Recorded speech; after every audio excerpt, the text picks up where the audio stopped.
The 2019 Davis Cup Finals Group Winner Odds and Predictions.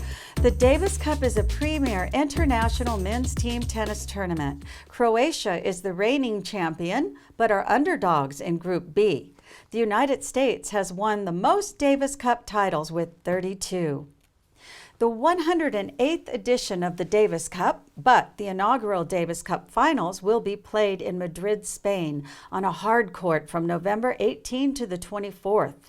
18 countries will take place, and they've made up of the 4 semifinalists from the previous year, 2 wildcard teams and 12 winners of the qualifier round that took place in February of this year. The format of the tournament has changed this year. The biggest change is that it will take place at one location and in just 1 week. All 18 teams have been divided into 6 round-robin groups of 3 teams. The winner of each group and the 2 best second-place teams will be advancing to the quarterfinals. The new format has caused a little bit of uproar from the players like Andy Murray, who thinks the format will take away from the atmosphere in Madrid. Group A, France, Serbia, and Japan. Group A will have some tough competitions between France and Serbia and could go either way. France has Gael Monfils and Jo-Wilfried Tsonga competing for them, and Serbia, of course, has Novak Djokovic, as well as Filip Krajinov. France has slightly better odds than Serbia and is slightly stronger overall. Expect France to take this group, but Serbia has a strong chance of being one of the second-place teams to move on.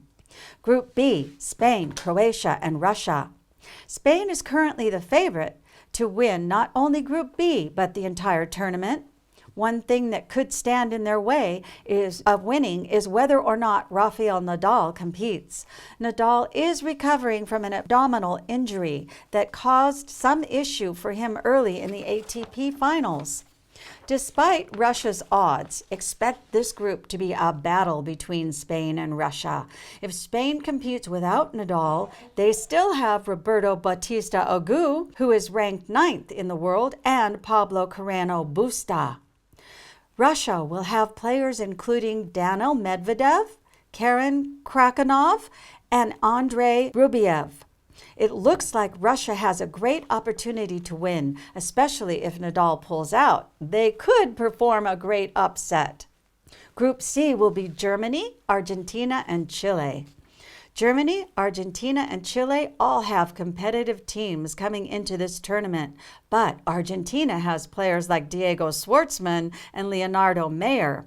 Germany has Dominik Koepfer and was ranked 118th going into the U.S. Open and really broke through during that tournament.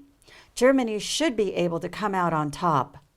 Group D, Australia, Belgium, and Colombia. Despite Belgium's plus 200 odds, this group is probably one of the easier groups to determine who will move on to the quarterfinals. Australia is the strongest team here by far, with players like Nick Kyrgios, John Millman, and Alex de Minaur. Apart from Belgian Davis Goffin, there are no other players from Belgium or Colombia in the ATP Top 50 rankings. There's no competition that Australia will be the team that is moving on from this group.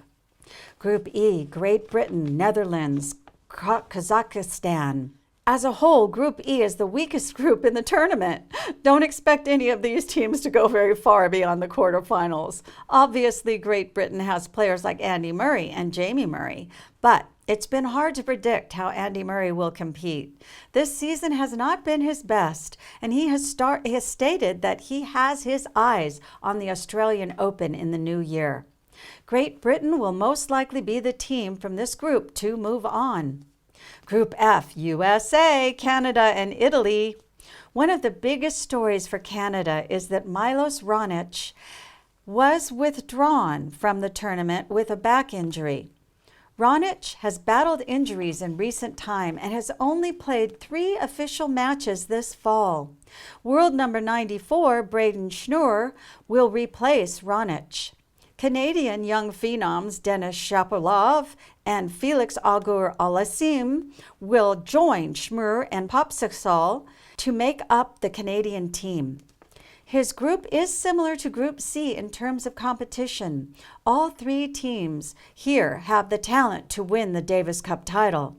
Despite what the odds say, Canada and Italy actually have a slightly better team than the United States. But with Raonic withdrawing, it's Italy that could come out on top of this group. And in our section this week of Titillating Tennis Tidbits, there are two important things happening. First of all, I understand that Bob and Betty Eisenberg, our long-term USTA league coordinators, are going to retire. We'd like to wish them a very happy retirement and thank them for all of their service throughout the years. Secondly, on December 1st, new ratings come out from the USTA's secret sauce of ratings formulas.